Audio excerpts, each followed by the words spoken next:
Episode 2, The Sting of Survival, opens with Audrey's narration. She tried to warn them that people were coming to attack New Eden. The only words she can mutter to Leighton are, "They took the train. They took the train." 9 months ago, Ben and Mel walk the train. Audrey meets with Till in the night car. Ben and Mel camp out in the car with the sky bubble on it. They talk about the strength of radio transceivers or transmitters and come up with ideas on how come they can't contact New Eden.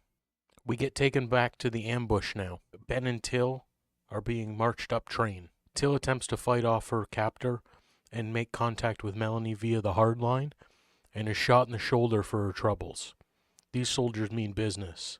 Audrey narrates, "The piece ended on Snowpiercer, 879 cars long. Audrey is barely able to patch Till up when Till tells her to go and warn Melanie. Audrey makes her way to the hospitality radio booth room and looks for the emergency lockdown button. As they're marching through the train, Anton demands that first class be evacuated. Just as Anton and his soldiers make their way past first class towards the engine, Melanie locks down the helm.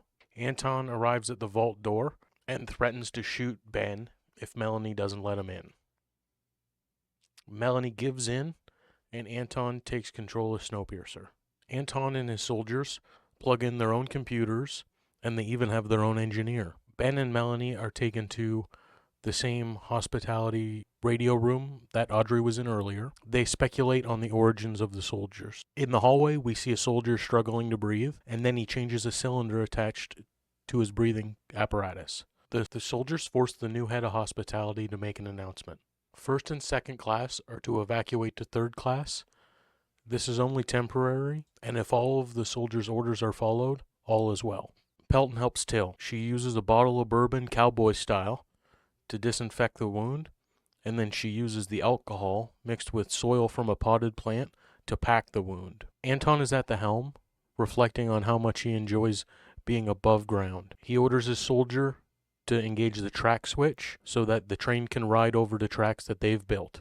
Mel and Ben feel this right away, and they realize they're not on Wilford track anymore. They build a contraption to escape, and while this they theorize and assume that they're headed towards Djibouti, as it was a trade hub and a military hub before the freeze. Their contraption works, and they're able to take the soldier in the hallway down. Mel even manages to get a handgun from him. As they're leaving, we can see some black gas escaping from his mask. Ben and Mel manage to make it to the subtrain. Audrey enters the library car, and Anton presses her for information about Melanie, and he also makes comparisons about the lavish lifestyle they live on Snowpiercer compared to how his men and him are forced to live underground. Ben and Melanie reach one of Ruth's little hideouts from her war with Wilford. In the wall of the hideout is a brake line. Ben and Melanie activate it so they can slow down their approach to Djibouti. Audrey is taken to the market car. The soldier that takes her breaches the car with a gunshot to the ceiling. Anton makes an announcement over the loudspeaker saying that the train car will freeze within 20 minutes unless Melanie surrenders. Ben and Melanie work on a plan to freeze the engine car, just the inside, like where the people are, as there's a sensor that should override the main door, giving them access and control again. Till and Audrey are able to seal the hole in the night car, buying themselves a little more time. Mel puts on a cold suit and attempts to sneak into the intakes of the engine from the outside of the train.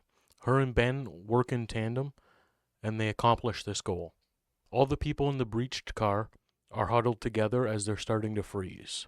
As Mel and Ben's plan starts to come together, the train enters an underground base. Mel enters the engine car and seems to take control of Snowpiercer again. Anton arrives, and they have a standoff.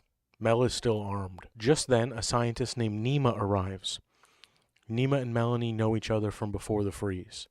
Nima is working with Anton, and Melanie stands down. Nima and his team have been working at the underground base since the freeze. He and his team have been working on a compound they've been sending into the atmosphere that has created certain hotspots.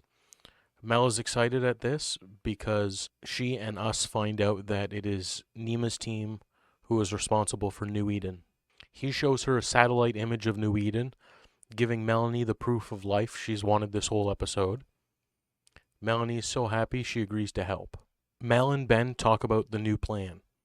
Melanie's going to stay here in Djibouti and work with Nima on the science, and Ben is going to helm the retrofit of Snowpiercer. They have a little bit of hope that this plan might save the world. We have a 9-month time jump again to get us back to current day. Snowpiercer has been turned into a work camp.